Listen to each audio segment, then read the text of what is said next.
Welcome to good morning Telangana. నేను మీ Srisailam. So ఇవాళ రైతుల కళ్ళల్లో ఆనందం కనిపిస్తుంది. గత కొన్ని నెలల నుంచి రైతన్నలు వెయిట్ చేస్తూ ఉన్నారు, కళ్ళల్లో ఒత్తులేసుకొని. మరి ఈ రైతు భరోసా డబ్బులు ఎప్పుడు పడతాయని రాత్రి 2 ఎకరాల లోపు ఉన్నటువంటి అన్నదాతల ఖాతాలో రైతు భరోసా డబ్బులు పడ్డాయి. సో ఎవరైనా చెక్ చేసుకుంటూ ఉంటే చెక్ చేసుకొని, బ్యాంక్ పోయేటోళ్ళు బ్యాంక్ పోయి చెక్ చేసుకొని, సో 2 ఎకరాల లోపు ఉన్నటువంటి రైతులకైతే దాదాపు 2,450 కోట్ల రూపాయలు అయితే మరి డబ్బులు పడ్డట్టు తెలుస్తుంది. దాదాపు 40 లక్షల పైకి మందిగా రైతుల ఖాతాలో. సో మేము పోల్ కూడా పెట్టినాం, ఎవరైనా పోల్లో పార్టిసిపేట్ చేయండి. మరి నిజంగానే రైతు భరోసా డబ్బులు పడ్డాయా పలేవా కామెంట్ చేసేటువంటి ప్రయత్నం చేయండి. మరోవైపు ఇక స్థానిక సంస్థల ఎన్నికలు వచ్చే నెలలో ఉండేటువంటి అవకాశం కనిపిస్తుంది. సో ఒక నెల రోజుల ముందే మరి రైతు భరోసాను అమలు చేసుకొని రాష్ట్ర ప్రభుత్వం జనాల్లోకి ఓట్ల కోసం వెళ్ళేటువంటి ప్రయత్నం చేస్తూ ఉంది. కానీ జనాలు నమ్ముతారా నమ్మరా? ఈ రైతు భరోసాతో తెలంగాణ రైతన్నలు సాటిస్ఫాక్షన్గా ఉన్నారా లేరా? ఈ రైతు భరోసా తెలంగాణ ప్రజలంతా మరి కాంగ్రెస్కి రేపు స్థానిక సంస్థల్లో జెడ్పీటీసీ కావచ్చు, ఎంపీటీసీ కావచ్చు, మరి పంచాయతీ ఎన్నికల్లో ఓట్లు గుద్దరా? ఈ ముచ్చట చెప్పుకుందాం. ఎందుకంటే ఎండాకాలానికి సంబంధించినటువంటి రైతు భరోసా ఎగ్గొట్టిరు. 4 ఎకరాల్లోపు మాత్రమే రైతు భరోసా పడదా. పైన ఉన్నటువంటి రైతన్నల రైతు భరోసా ఎగ్గొట్టి ఇప్పుడు వానాకాలం అనేటువంటి కొత్త దుకాణాన్ని కాంగ్రెస్ ప్రభుత్వం తెర మీద తీసుకొచ్చింది. మరి ఈ కొత్త దుకాణంలోనైనా ఎంతమంది రైతులకు పడుతుందో లేదో చూడాలి. 9 రోజులు 9,000 కోట్ల రూపాయలు రైతుల ఖాతాలో వేస్తాం, సాగుకు యోగ్యమైన ప్రతి ఎకరాకు పడుతుందని నిన్న ముఖ్యమంత్రి గారు సేమ్ పాత చింతపండు లెక్క పాత డైలాగే కొట్టాడు. మొన్న ఎండాకాలంలో గిట్లా అన్నారు, 4 ఎకరాలకే పరిమితమైంది. ఇప్పుడు వానాకాలం సీజన్లో 9 రోజులు 9,000 కోట్లు అంటున్నారు, సాగుకు యోగ్యమైన అన్ని ఎకరాలకు ఇస్తామంటున్నారు. ఇప్పుడు ఏం జరగబోతుందో డిస్కషన్ చేద్దాం. ఇక మనం చెప్పిన కదా, స్థానిక సంస్థల ఎన్నికలు అయితే చాలా టైం పట్టే అవకాశం ఉంది. ఇవన్నీ ప్రచారం చేసుకోవాలి, వాళ్ళు జనాలకు పోవాలి. ఇప్పటివరకు అమలు చేసినటువంటి ఈ రైతు భరోసా కానీ, లేకపోతే ఫ్రీ బస్సు కానీ, ఫ్రీ గ్యాస్ కానీ, ఈ ఉచిత రేషన్ బియ్యం, సన్న రేషన్ బియ్యం కావచ్చు, ఇవన్నీ జనాలకు తీసుకొని వెళ్ళే ప్రయత్నం చేయాలి. వెళ్ళిన తర్వాత 1 నెల రోజుల తర్వాత స్థానిక ఎన్నికలకు పోవాలనే ఆలోచనలో కాంగ్రెస్ ప్రభుత్వం ఉన్నట్టు తెలుస్తుంది. ఒక్కసారి హెడ్లైన్లకు పోదాం, తర్వాత పూర్తి వార్తా కథలకు పోదాం. చాలా ముచ్చట్లు ఉన్నాయి. పచ్చగడ్డేస్తే బగ్గుమన్నట్టు తెలంగాణలో ప్రతిపక్షం అధికార కాంగ్రెస్ మధ్య మాటల యుద్ధం నడుస్తున్నది. ఓవైపు కేటీఆర్ అరెస్ట్ చేసుకుంటారా, ఏం చేసుకుంటారో చేసుకొని లొట్టపీసు కేసు, లొట్టపీసు ముఖ్యమంత్రి అని చెప్తే, మరి ఏసీబీ అధికారులేమో మీరు ఎట్టి పరిస్థితుల్లో దేశం విడిచి పోవద్దు, దేశంలోనే ఉండాలి, ఎటన్నా పోవాలంటే మాకు ఇంటిమేషన్ ఇవ్వాలని ఏసీబీ అధికారులు ఒక బౌండరీ గీసిరు కేటీఆర్ చుట్టూ. సో ఇవన్నీ అంశాల గురించి మాట్లాడుకుందాం. మొదటగా అయితే హెడ్లైన్ చూద్దాం, తర్వాత పూర్తి వార్తా కథంలోకి పోయేటువంటి ప్రయత్నం చేద్దాం. రైట్, మన తొలి వెలుగు ఈ పేపర్ చూస్తే 9 రోజుల్లో 9,000 కోట్లు రైతు భరోసా రిలీజ్, బటన్ నొక్కిన సీఎం రేవంత్. ఎన్ని ఎకరాలున్నా పైసలేస్తాం, రైతులందరికీ పెట్టుబడి సహాయం, 9 రోజుల్లో మొత్తం డబ్బుల పంపిణీ. ఇక కాంగ్రెస్ అంటేనే రైతుల పార్టీ, డిప్యూటీ సీఎం బట్టి విక్రమార్క అంటూ వార్త కనిపిస్తుంది. ఇక రైతు భరోసా నిధులను రాష్ట్ర ప్రభుత్వం సోమవారం విడుదల చేసింది. హైదరాబాద్ రాజధానిలో జరిగిన రైతులతో ముఖాముఖి కార్యక్రమంలో నుంచి ఆన్లైన్ బటన్ నొక్కి రైతుల బ్యాంక్ ఖాతాలో నిధులు జమ. ఇక సోమవారం నుంచి 9 రోజుల్లో 9,000 కోట్ల రైతు భరోసా నిధులు జమ చేస్తామంటూ ఈ సందర్భంగా సీఎం రేవంత్ రెడ్డి ప్రకటించారు. సో రైతు భరోసా డబ్బులు పడ్డాయి. కొంతమందికి అయితే రైతు భరోసా డబ్బులు రాత్రి ఏ టైం అనుకుంటా, ఆల్మోస్ట్ 6:30కో 7కో అనుకుంటా. సో రైతుల ఖాతాలో ఒక్కొక్కరిగా డబ్బులు అయితే పడ్డాయి. ఎస్టర్డే టైం వచ్చేసి అంతే 8 గంటలకు 8:30కు డబ్బులు అయితే పడ్డాయి. సో మా నాన్నకు కూడా 1 ఎకరన్నర పొలం ఉన్నది, ఆయన పేరు మీద రైతు భరోసా డబ్బులు పడ్డాయి. సో ఇట్లా అంటే అందరికీ ఆల్మోస్ట్ 2 ఎకరాల లోపు ఉన్న వాళ్ళు అందరికీ ఆల్మోస్ట్ పడ్డట్టే ఉన్నాయి. ఇక పొంగులేటి నోరు జాగ్రత్త, స్థానిక ఎన్నికలపై మీరు ఎలా మాట్లాడతారు? ఎన్నికలు మీ శాఖ పరిధి కాదు, రిజర్వేషన్లతో ముడిపడి ఉన్నాయి. ఇంత సున్నితమైన అంశంపై తొందర ఎందుకు? పార్టీకి ఇది తీరని నష్టం చేస్తుంది. ఇక మంత్రిపై పీసీసీ చీఫ్ మహేష్ కుమార్ గౌడ్ ఆగ్రహం, ఇన్ఛార్జ్ మీనాక్షి దృష్టికి మంత్రి వ్యవహారం, పొంగులేటిపై హైకమాండ్ అసహనం. సీఎం రేవంత్తోనూ చర్చించిన పీసీసీ చీఫ్, మంత్రుల బాధ్యతాయుతంగా ఉండాలంటూ క్లాస్. కాంగ్రెస్లో హాట్ టాపిక్గా పొంగులేటి ఇష్యూ అంటూ వార్త కనిపిస్తుంది. పొంగులేటి వచ్చే 1 వీక్లోనే సర్పంచ్ ఎన్నికల నోటిఫికేషన్ వచ్చే అవకాశం ఉందని ఒక స్టేట్మెంట్ ఇస్తే, దాని మీద మహేష్ కుమార్ గౌడ్ సీరియస్ అయ్యాడు. ఈ స్థానిక సంస్థల ఎన్నికలు అనేది చాలా సున్నితమైంది, బీసీలు కొట్లాడుతున్నారు, 42% రిజర్వేషన్. మరి ఈ యొక్క రాజకీయ పరంగానైనా మీరు ఇచ్చిన కామారెడ్డి డిక్లరేషన్ ప్రకారమైనా అమలు చేయాలని వాళ్ళు కొట్లాడుతున్నారు. ఈ టైంలో మీరు ఎటువంటి డిక్లరేషన్ లేదు, ఎటువంటి క్లారిటీ లేదు, 42% రిజర్వేషన్ మీద మీరు మీ శాఖకు సంబంధం లేకుండా మీరు ఎట్లా స్టేట్మెంట్ ఇస్తారని చెప్పేసి నిన్న PCC chief Mahesh Kumar Goud serious అయ్యాడు. సో ఇది ముఖ్యమంత్రి దాకపోయినట్టు తెలుస్తోంది. రైట్గా ములుగులో హైటెన్షన్, గిరిజనుల గుడిసెలు తొలగించేందుకు యత్నం, భారీగా తరలివచ్చి అడ్డుకున్న స్థానికులు, ఫారెస్ట్ సిబ్బందితో ఘర్షణ అంటూ ఒక వార్త కనిపిస్తుంది. ఇక బీఆర్ఎస్ ఖాతాలోకి రేసుల పైసలు, ఎస్నెక్స్ట్ జెన్ నుంచి పార్టీకి 49 కోట్లు, 49 విడతల్లో కోటి చొప్పున ఎందుకు ఇచ్చారు? ఎస్నెక్స్ట్ జెన్కు రేస్కు ఏం సంబంధం? ఆ కంపెనీతో ఎందుకు ఒప్పందం చేశారు? ఇక క్రిప్టో కరెన్సీలో లావాదేవీలు ఎందుకు జరిగాయి? కేటీఆర్కు ఏసీబీ ప్రశ్నల వర్షం. ఫార్ములా ఈ రేస్ కేసులో ఏసీబీ ముందుకు మాజీ మంత్రి.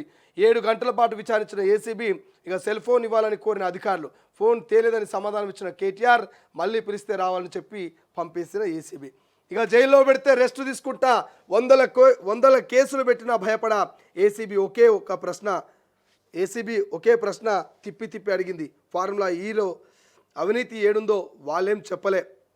మీడియాతో కేటీఆర్ ఏమంటాడు? సారు జైల్లో పెడితే ప్రశాంతంగా కూర్చొని 4 రోజుల పాటు ఉండి మళ్ళీ బయటకు వస్తా. కేటీఆర్ ఏమంటుండు? కావాలని నా మీద రేవంత్ రెడ్డి కక్షపూరితంగా ఆయన గతంలో జైల్లో పెట్టారు కదా, ఇక నేను జైల్లో ఉన్నా, మరి ప్రతిపక్షాలు కూడా జైల్లో ఉండాలని అక్కస్తోటి ఈ రకంగా వివరిస్తున్నాను కేటీఆర్ చెప్తా ఉన్నాడు. ఇంకోవైపు ఏమంటుండు? అడిగిన ప్రశ్న తిప్పి అడిగిరట. విచారణ 7 గంటలు జరిగితే 7 గంటల పాటు తిప్పి అడిగిరట. అంటే కేటీఆర్ గారి మీద ఎంత ప్రేమ ఉన్నదో ఏసీబీలకు అర్థం చేసుకోవాలి. సో ఒకటే ప్రశ్న తిప్పి అడిగిరట. అంటే 7 గంటల పాటు కేటీఆర్కి ఏం అర్థం కాలే, మైండ్ బ్లాక్ అయిపోయినట్టు ఆ విచారణ ముంగల కూర్చున్న సరకల. మనం డిస్కషన్ చేద్దాం దాని గురించి కూడా. ఇక 10,000 కోట్ల భూ కబ్జా, హైదరాబాదు కాజాగూడలో ఆక్రమణ, సర్వే నెంబర్లు మార్చి సర్కార్ భూమి స్వహా, 27 ఎకరాల్లో 8 టవర్ల నిర్మాణం, భూమిని ప్రభుత్వం స్వాధీనం చేసుకోవాలి, ఈ మేరకు సర్కార్కు ఆదేశాలు ఇవ్వండి.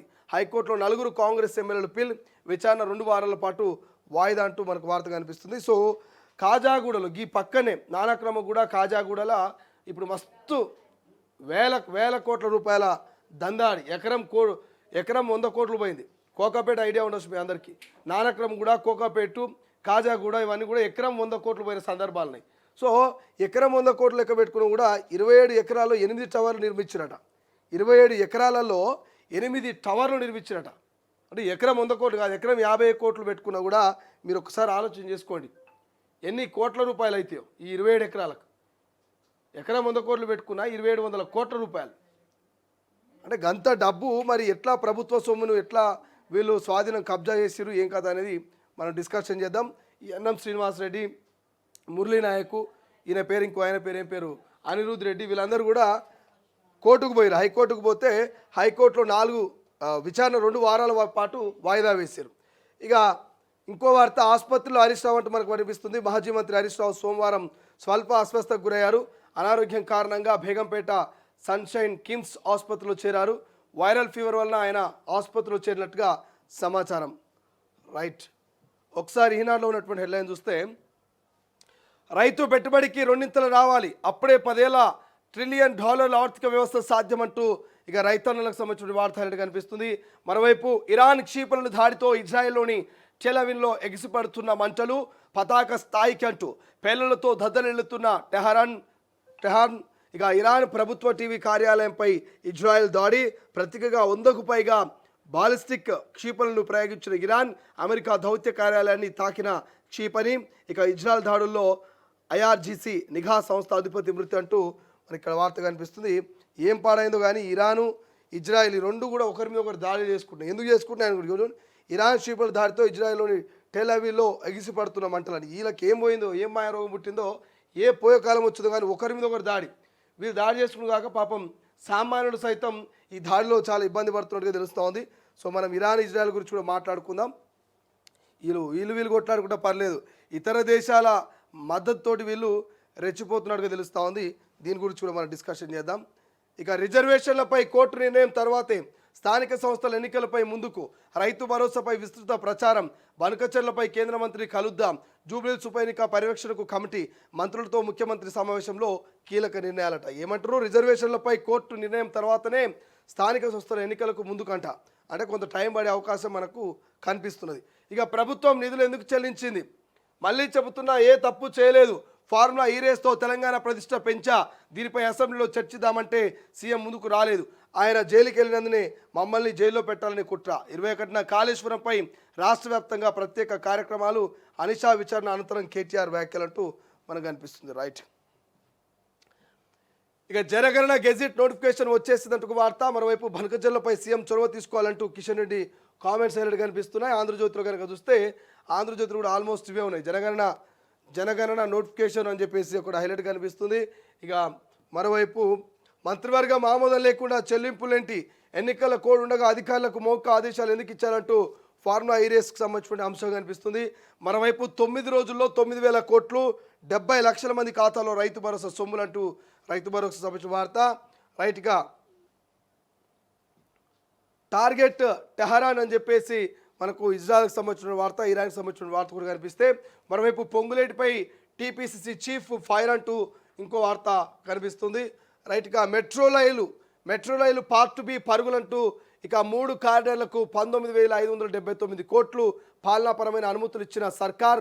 వేగంగా ఫ్యూచర్ సిటీ, మేడ్చల్, సామీర్పేట్ మార్గాలు ఇక కేంద్ర రాష్ట్ర ప్రభుత్వాల సంయుక్త వెంచర్గా ప్రాజెక్ట్ అంటూ. పాత బస్తీలో మెట్రో పనులకు 125 కోట్లు విడుదలంటూ మనకు మెట్రోకు 2వ దశకు సంబంధించినటువంటి వార్త హైలైట్ కనిపిస్తుంది. ఇక రాజాసింగ్లా సీనియర్ నాయకుడిని కాదు, నేను సాధారణ కార్యకర్తనే.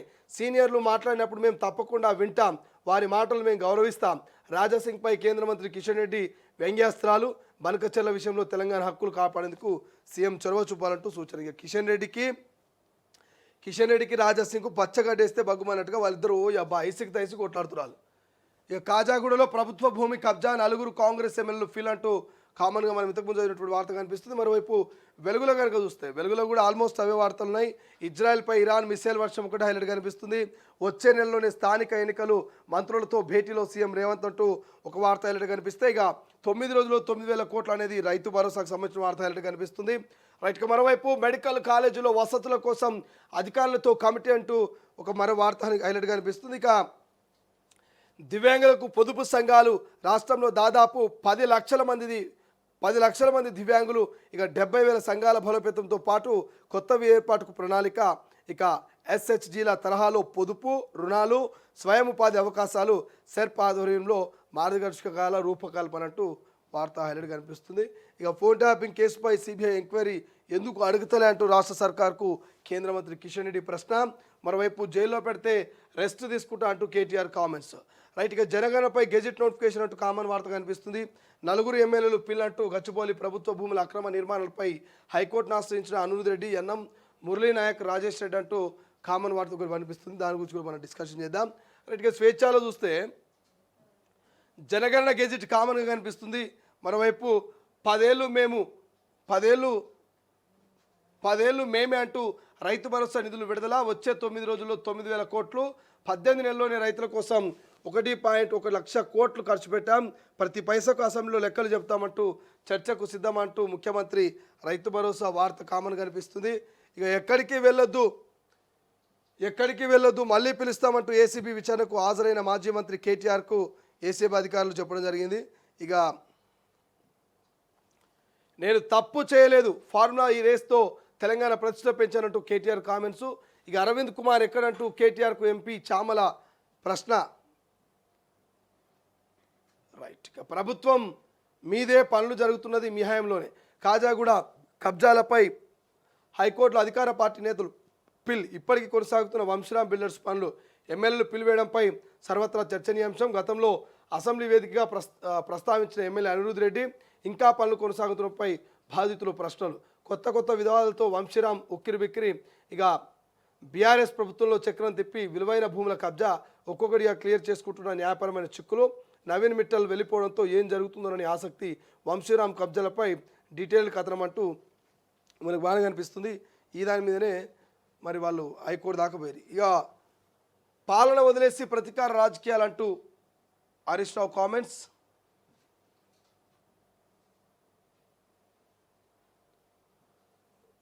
ఇక కట్టు దాటుతున్న మంత్రులు, ప్రభుత్వం చెప్పే అంశాలు ముందుగానే లీకులు, శాఖలకు సంబంధం లేకుండానే సమీక్షలు, మంత్రులపై టీపీసీ చీఫ్ ఆగ్రహం, ప్రభుత్వానికి చెడ్డ పేరు వస్తుందని ఆవేదన. ఏఐసీసీకి సైతం సమాచారం అందజేత రాష్ట్రంలో పరిణామాలపైన ఆరా, పొంగులేటి వ్యాఖ్యలపైన ఫైర్ అంటూ వార్త. ఇక పాడికి చుక్కెదురు. గతంలో గ్రానైట్ వ్యాపారి వద్ద 50 లక్షల డిమాండు. బాధితుడి భార్య ఫిర్యాదుతో ఎఫ్ఐఆర్ నమోదు. కేసు కొట్టివేయాలని హైకోర్టుకు బీఆర్ఎస్ ఎమ్మెల్యే పాడి కౌశిక్ రెడ్డి పిటిషన్ కొట్టేసిన న్యాయస్థానం. రైట్. ఇంకేముంది, ఇక దబిడి దిబిడే ఫోన్ ట్యాపింగ్ కేసులో కీలక పరిణామం. సాక్ష్యం ఇవ్వడానికి నేడు రానున్న పీసీసీ చీఫ్. మరికొందరు బాధితులు కూడా అంటూ వార్త కనిపిస్తుంది. మరి ఏం జరుగుతుందో ఈ ఫోన్ ట్యాపింగ్లో ఏం కథనో చూద్దాం. 4 రోజులు అయితే కానీ క్లారిటీ రాదు. ఇక 2 దశల్లో జనగణన 27 మార్చి 1 నాటికి జనాభా లెక్కలు పూర్తి. గెజెట్ నోటిఫికేషన్ రిలీజ్ చేసిన కేంద్ర హోంశాఖ. అధికారికంగా ప్రారంభమైన ప్రక్రియ అంటూ వార్త హైలైట్ కనిపిస్తుంది. ఇక దేశం విడిచి వెళ్ళొద్దంటూ ఏసీబీ అధికారులు మరి కేటీఆర్ చెప్పిన అంశం ఇక్కడ ఒక హైలైట్ కనిపిస్తుంది. అండ్ దాంతోపాటు రైతు భరోసా హైలైట్ కనిపిస్తుంది. ఇరాన్ ఇజ్రాయెల్ మధ్య పాక్ అంటూ ఒక వార్త హైలైట్ కనిపిస్తుంది. ఇక 6 నెలలుగా టేబుల్ పైన ఫైల్ అంటూ కామారెడ్డి జిల్లా కలెక్టరేట్లో క్యూ కట్టిన బాధితులు అంటూ ఒక వార్త హైలైట్ కనిపిస్తుంది. ఇక్కడ మరోవైపు స్థానిక ఎన్నికల తర్వాత అనర్హుల ఎరివేత. రేషన్ కార్డులపై ఇంటింటి పరిశీలన అంటూ మరొక రేషన్ కార్డుకు సంబంధించిన వార్త కనిపిస్తుంది. ఇక 9.56 లక్షల ఉద్యోగాలు ఖాళీ అంటూ అత్యధికంగా రైల్వే, హోం, రక్షణ శాఖల్లోనే ఆర్టీఐ కింద వివరాలు ఇచ్చిన కేంద్ర ప్రభుత్వం. తాత్కాలిక ప్రతిపాదికన నియామకంతో సమస్య. రెగ్యులర్ ఉద్యోగాలపై పెరుగుతున్న పరిభారం అంటూ వార్త హైలైట్ కనిపిస్తుంది. రైట్. ఒకసారి నమస్తే తెలంగాణ చూద్దాం. నమస్తే తెలంగాణ చూస్తే